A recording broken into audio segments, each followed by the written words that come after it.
Welcome here. New topic again about the classification, chapter systematics. Here in last period we have seen the classification, why it is need of classification, how it occurs, what are the rules of classification, what are binomial nomenclature, etc. etc. अभी इस chapter में और इस period में हम देखेंगे nomenclature. What is nomenclature, vernacular names, scientific names end binomial nomenclature. These terms we will study in this topic or in this period. First of all, we will see the nomenclature. Nomenclature means नाम रखना. बचपन में नाम रखते ना, लहानपणी जे आपण नाव ठेवतो त्याला म्हणतो आपण नॉमेनक्लेचर. पण इथं तसं नाहीये. नॉमेनक्लेचर जे केलं जातं हे नॉमेनक्लेचर कसं कोणत्या पद्धतीने केलं जातं. आता पूर्वी याच्या सांगितलं तुम्हाला nomen it's means to name to call. Nomen means name, clature is call, name to call. कुठल्याही ऑब्जेक्टला एखाद्या नावानं आपण बोलवत असतो. For example this is pen, book, duster, table, board etcetera etcetera. प्रत्येक ऑब्जेक्टला नाव देण्याची पद्धत आहे. पण सध्या आपण बायोलॉजी मध्ये आहोत. आपण नॉन लिव्हिंगची बद्दल बोलणार नाहोत. आपण बोलत आहोत लिव्हिंग थिंग बद्दल. प्रत्येक लिव्हिंग थिंगला, लिव्हिंग ऑर्गॅनिझमला नाव देण्याची पद्धत आहे. तर पूर्वी काय कोणत्या पद्धती होत्या किंवा कोणकोणत्या प्रकारच्या पद्धती आहेत, मेथड्स, कौन से मेथड्स हैं उसमें. First of all write down the definition of nomenclature. What is definition? The art of naming object, an object is in a fact a science is called nomenclature. क्या है nomenclature? The art of naming an object is in a fact a science. सोपी language आहे. काय नाव ठेवायचे, कुठल्या तरी ऑब्जेक्टचं नाव ठेवायचे, ती एक कला आहे. आर्ट म्हणजे इथं आर्ट्स आणि सायन्स असं काही कन्फ्युजन करू नका. कला आहे पण त्यामध्ये सायन्स सुद्धा आहे. तर अशा पद्धतीने जे नाव ठेवायची पद्धत आहे त्याला म्हणायचं nomenclature, name to call.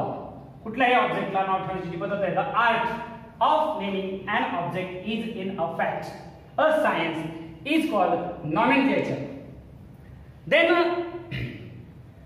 In nomenclature there are two purposes of nomenclature. Then we will still later on the purposes. First of all, we will see the vernacular names. Vernacular names. This one, vernacular names. After the nomenclature, vernacular names. What are vernacular names? Vernacular names means the names are given to the particular region or particular area. एका area पुरते, एका local area पुरते किंवा local region पुरते मर्यादित असणारे जे नाव ठेवले जातात त्याला म्हणू आपण व्हर्नाक्युलर नेम्स. हे vernacular names a particular region किंवा लँग्वेज पुरतेच मर्यादित असतात. त्या ठराविक जागेतल्या लोकांनी हे नाव ठेवले असतात. Local people, by local people. A particular region and the name given. What is the definition? The name given in a particular region and language by local people. This will be the definition of vernacular names. तर हे जे नाव आहेत vernacular names, जसं for example घरी तुम्हाला पिंकी, चिंटू वगैरे वगैरे, पिंट्या असे नाव, सोनी वगैरे नाव ठेवले जातात. हे फक्त घरच्या पुरते मर्यादित असतात. बाहेरचा एखादा व्यक्ती जर त्या व्यक्तीला ते नाव माहीत नसतं. तसंच वर्नाक्युलर नेमचं सुद्धा आहे. पर्टिक्युलर एरिया, पर्टिक्युलर जागा, जशी जशी आपण भाषा बदलत जाते, जसं जसं एरिया बदलत जातो तस तसे त्याचे नावं बदलत जातात. त्यामुळे ही सिस्टीम जी आहे व्हर्नाक्युलर नेम्सची ही फेल्युअर आहे. हे फेल्युअर आहे कारण हे लँग्वेजमुळे बरेचसे कन्फ्युजन होतात. एकाच ऑब्जेक्टला हजारो नावं देण्याची पद्धती. कुठं परळीत वेगळं नाव आहे, आंबेजोगाईत वेगळं नाव आहे, कर्नाटकात गेलात वेगळं नाव आहे, महाराष्ट्रात वेगळं नाव आहे, यूपी मध्ये गेलात वेगळं नाव आहे, भारताच्या बाहेर गेलात वेगळं नाव आहे. एक एक्झाम्पल तुम्हाला नंतर देणार आहे मी. त्यामध्ये एक एक्झाम्पल घेऊ आपण, आयकोमोया बटाटास. आता आयकोमोया बटाटास हे जे आहे ते सायंटिफिक नेम आहे किंवा ज्याला आपण बायोनॉमियल नॉमेनक्लेचर म्हणतो. दोन नाव देण्याची पद्धती. ह्या कॉमन नेम सांगतो मला, उदर ते नाव सांगितल्याशिवाय तुम्हाला लक्षात पण येणार नाही. कारण व्हर्नाक्युलर नेम्स हे सोपे असतात लक्षात ठेवायला, पण ते चालत नाहीत. पिंटू, चिंकी वगैरे हे ठीक आहे. आता एखादा पॅरेंट जर आला, क्लास चालू आहे, क्लासमध्ये विचारलं त्यानं की ठराविक चिंकी, पिंकी, पिंटू वगैरे कोण असेल तर आहे का क्लासमध्ये, आम्हाला माहीत नसतं. मग त्याला त्यावेळेस ओरिजिनल नाव सांगावं लागतं.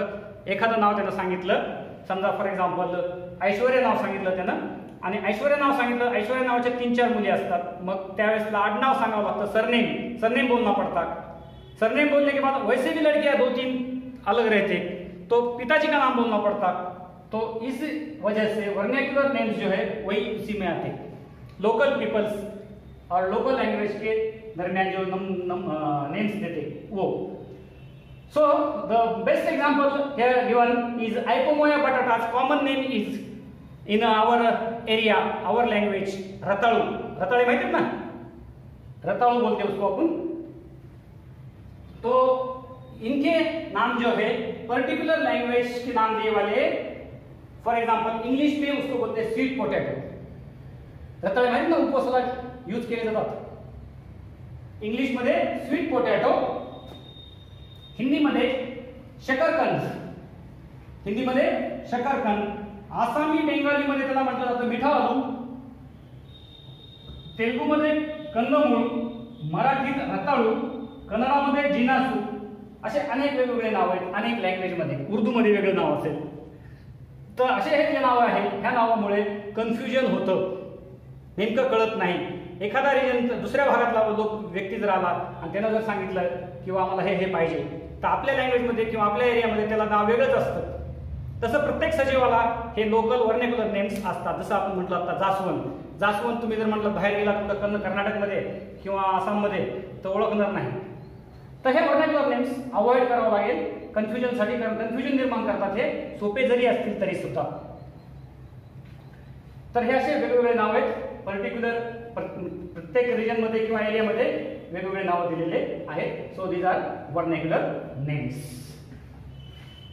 इंग्लिश स्वीट पोटैटो, हिंदी शकरकंद, आसामी बेंगाली में मीठा आलू, तेलुगू कंदमूळ, मराठी रताळू, कन्नडा जेनासू, असे अनेक वेगवेगळे नाव आहेत. संस्कृतमध्ये वेगळं नाव असेल, असे अनेक नावं त्याला आहेत.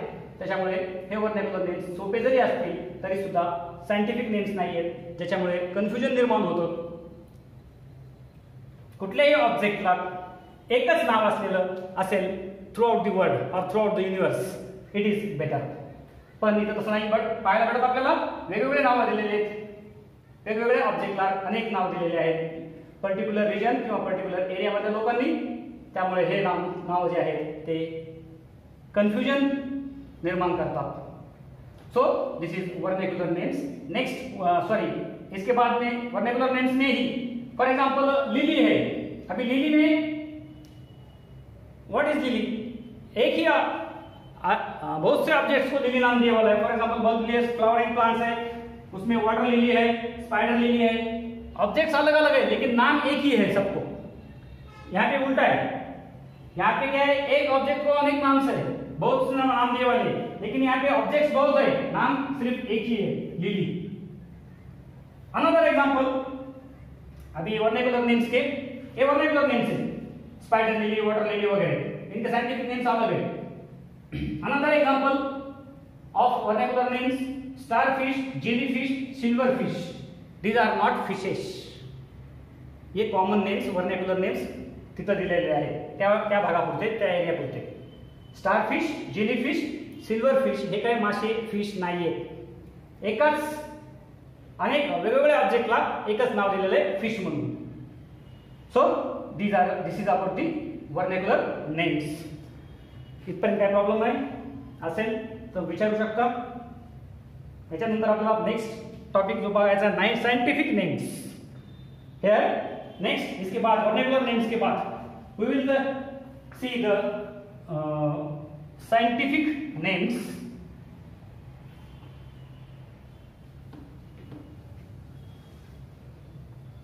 After vernacular names, scientific names. Scientific names. These are based on some criteria and principles. Scientific names, but these are very lengthy. और व्हेरी लॉंग नेम्स, आणि एवढे नाव लक्षात ठेवणं शक्य नाहीये, त्यामुळे हे सायंटिफिक नेम्स सुद्धा आहेत. हे जरी scientific names through out the world accept केले असले तरी सुद्धा हे नाव लक्षात ठेवायला खूप अवघड असतात, म्हणून हे सायंटिफिक नेम्स जे आहेत ते सुद्धा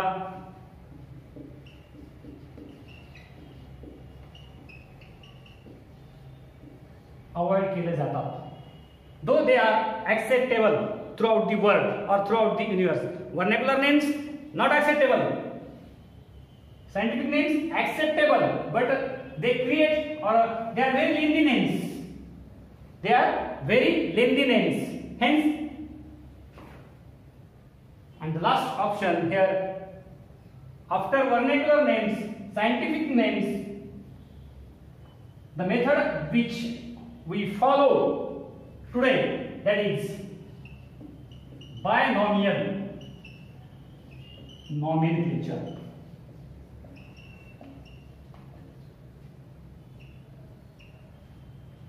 बाय मीन्स टू नेम.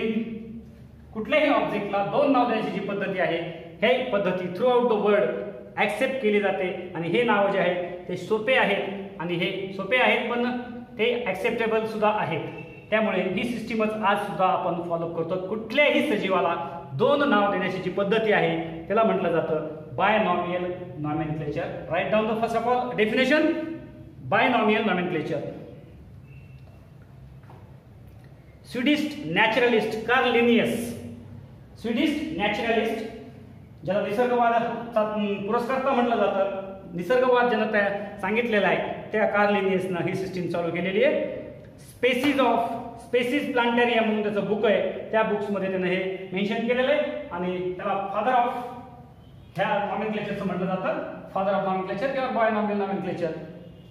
आणि ही सिस्टीम आज सगळ्या सजीवांमध्ये लागू होते, ऍक्सेप्ट केली जाते थ्रू आउट द युनिवर्स और throughout the world.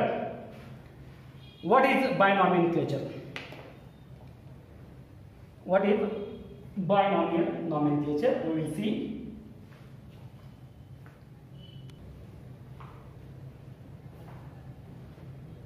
So the rules of binomial nomenclature. काही रूल्स आहेत, ह्या रूल्स पद्धतीनं किंवा ह्या रूल्सच्या प्रमाणात आपल्याला ही सिस्टीम फॉलो करावं लागते. कुठल्याही सजीवाला जे दोन नाव देण्याची पद्धत आहे त्यामध्ये जे दोन नाव दिलेले आहेत, फॉर एक्झाम्पल घेऊ इथं हेलियांथस ॲनस, ज्याला सनफ्लॉवर म्हणतो आपण, सूर्यफूल. क्या बोलते उसको? सूर्यफूल. Helianthus annuus. Generic name Helianthus, species name Anus, Helianthus anus. So what are the rules? First of all we will see the rules. First rule, these names are composed to Latin or Latinized or Greek words.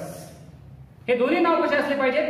Latin word असले पाहिजेत, किंवा they are made up of Latin words किंवा लॅटिनाइज्ड और Greek words. पहला नियम, first rule क्या बोलता है अपने को? दोनों भी वर्ड्स क्या चाहिए? दोनों भी वर्ड्स लैटिन लैंग्वेज से कंपोज होने चाहिए और लैटिनाइज्ड होने चाहिए और ग्रीक वर्ड्स में होने चाहिए. This is the first rule of binomial nomenclature. Second rule, the genus name that is generic name is simple noun. Generic name, genus क्या है यहाँ पे? हेलियांथस. स्पीसीज क्या है? एनस. जीनस नेम और जीनस जे नाव आहे हे नाव सिंपल नाउन असलं पाहिजे. That is English grammatical, you know that is what is simple noun. Then it come first. Generic name कधीही सुरुवातीला आलं पाहिजे, आणि ह्याची सुरुवात ही कॅपिटल लेटरने झाली पाहिजे, कुठलंही असू द्यात. बायनॉमियल नॉमेनक्लेचर मध्ये पहिलं नाव जे जीनसचं असतं ते सिंपल नाउन असलं पाहिजे. सिंपल नाउन और उसका जो स्टार्टिंग का वर्ड है वो कैपिटल में होना चाहिए. एच समझो, फॉर एग्जांपल यहाँ पे एच कैपिटल में. Then species name, it come should after the generic name. Generic name क्या है? नेम के बाद में स्पेसीज नेम चाहिए. It is a descriptive adjective. Descriptive adjective. आणि हे नाव नंतर आलं पाहिजे. ह्या नावाची सुरुवात स्मॉल लेटर ने असली पाहिजे. स्पेसिसच्या नावाची सुरुवात ही स्मॉल लेटर ने असली पाहिजे. जेनेरिकच्या नावाची सुरुवात ही कॅपिटल लेटर ने असली पाहिजे. हे वर्ड्स लॅटिन लँग्वेज किंवा लॅटिनायझ्ड किंवा ग्रीक वर्ड्सची कंपोज असले पाहिजेत. नंतरचा रोल बघू आपण. हा हे लेटर स्मॉल लेटर नसलं पाहिजे. त्याचसोबत जर सायंटिफिक नेम्स जे आहेत हे must be underlined if hand writing, जर हाताने लिहिलेले. आता हे मी हाताने लिहिलेले, हे हाताने लिहिलेले त्याच्यामुळे काय झालं, याला एकदम अंडरलाइन केलेलं पाहिजे. It must be underline if hand written. आणि जर प्रिंटिंग केलेली असेल तर ती प्रिंटिंग इटॅलिक्स मध्ये असली पाहिजे. इटॅलिक्स कसं असतं पहा, समजा हेलियांथस असं जर प्रिंटेड असेल तर हे आपण असं थोडं हे देतो ना क्रॉस, दॅट इज इटॅलिक्स. जर प्रिंटेड केलेलं असेल ते नाव तर ते इटॅलिक्स मध्ये असलं पाहिजे. तर ह्या झाल्या रूल्स अबाउट द. त्याचसोबत आणखी एक ह्याच्यामध्ये रूल आहे. ह्याच्यामध्ये दुसरं एक्झाम्पल सांगतो मी तुम्हाला. मॅग्निफेरा इंडिका. मॅग्निफेरा इंडिका ह्याच्यानंतर तुम्हाला हे एल दिसतंय. हे एल जे आहे, ज्या सायंटिस्टनं ते नाव शोधून काढलेलं आहे, कुठले सायंटिस्टचे नाव असतील इथं, समजा फॉर एक्झाम्पल मॅग्निफेरा इंडिका, ज्याला आपण आंबा म्हणतो, कॉमन नेम इज मँगो. ज्या सायंटिस्टने हे नाव शोधून काढले मॅग्निफेरा इंडिका, लिनियसने काढलेले, तर त्या लिनियसचं सुरुवातीचं अल्फाबेट हे घेतलं जातं एल. हे हा एक नियम आहे. आणि त्याचसोबत काही नाव जे आहे, फॉर एक्झाम्पल अराबिका इंडिका, हे इंडिका जे नाव आहे, हे दोन्ही नाव इंडियाशी रिलेटेड आहे. त्याचं नाव आहे कडुनिम, नीम. हे आंबा, मँगो. तर असे जे नाव आहे, काही काही स्पेसिस ह्या डबल नाव येतात. They are synonymous. पण त्याच्यामध्ये कन्फ्युजन होण्याची आवश्यकता नाहीये. इथं सायंटिस्टची नावं दिलेली आहेत. बरेचसे इथं सिस्टीम लावलेली आहे की बरेचसे रूल्स आहेत, त्या रूल्सनुसार हे बायनॉमियल नॉमेनक्लेचर केलं जातं. ह्यानंतर तुम्हाला बायनॉमियल नॉमेनक्लेचर जे आहे ते सायंटिफिक नेम्स किंवा वर्नॅक्युलर नेम्स पेक्षाही कितीतरी पटीने सोपे, सोयीस्कर, सायंटिफिक म्हणा किंवा थ्रू आउट दी वर्ल्ड ते ऍक्सेप्ट केले गेलेले आहेत, मिनिंगफुल आहेत, सिंपल आहेत. त्याचसोबत प्राइसेस आहेत. So they are accepted universally and this system avoids confusion. This system avoids confusion and it also helps to understand relationship between organisms and group of organisms. Organism and group of organisms मधलं relation सुद्धा ह्याच्यामुळे आपल्याला समजू शकतं. So ही जी binomial nomenclature आहे, these are easy to understand and remember. Indicate phylogeny. Indicate phylogeny. आता phylogeny म्हणजे काय, एखाद्या सजीवाची उत्पत्ती कुठून झालेली आहे, त्याचं बॅकग्राऊंड काय आहे, तर त्याला म्हणतो आपण फायलोजेनी, त्याची हिस्ट्री. तर ही ह्याचाही आपल्याला ह्याच्यामुळे उपयोग होतो बायनॉमियल नॉमेनक्लेचरमुळे. कुठल्याही सजीवाची उत्पत्ती कुठून झालेली आहे, हे असे बरेचसे फायदे या बायनॉमियल नॉमेनक्लेचरचे आहेत. जर ह्याच्यामध्ये तुम्हाला काही डाऊट असेल तर विचारू शकता. Bi means two nominal name nomenclature. तर ह्याच्यामध्ये आपण बरेचसे अगोदर नेम नॉमेनक्लेचर काय आहे, वर्नॅक्युलर नेम्स काय आहेत, सायंटिफिक नेम्स काय आहेत, आणि लास्टली बायनॉमियल नॉमेनक्लेचर. आणि नंतर हे काय आहे, नंतर त्याचे रूल्स पाहिलेले. रूल्स परत वाटलं तुम्हाला जर वाटत असतील तर परत मी एक्सप्लेन करतो. दुसरं एक्झाम्पल जर तुम्ही वाटत इथे ह्याच्यामध्ये इथं दोन नाव देण्याची पद्धती आहे, जेनरिक नेम आणि species name. Rules remember the rules. First name is generic, second name is specific और स्पेसिस. जेनरिक नेम जे आहे सुरुवातीचं त्याचं कॅपिटल लेटर असलं पाहिजे. स्पेसिसचं नेम सुरुवातीचं हे स्मॉल लेटर असलं पाहिजे. जेनरिक नेम सिंपल नाउन आहे आणि स्पेसिफिक नेम किंवा स्पेसिस नेम जे आहे ते डिस्क्रिप्टिव्ह ऍडजेक्टिव्ह आहे. दोन्हीही जेनरिक आणि स्पेसिस नावाला आपण हाताने म्हणजे अंडरलाईन करावं लागणार आहे. ह्या काही रूल्स आहेत. त्याचसोबत जेनरिक नेम अगोदर घ्यायचं, स्पेसिफिक नेम नंतर घ्यायचं.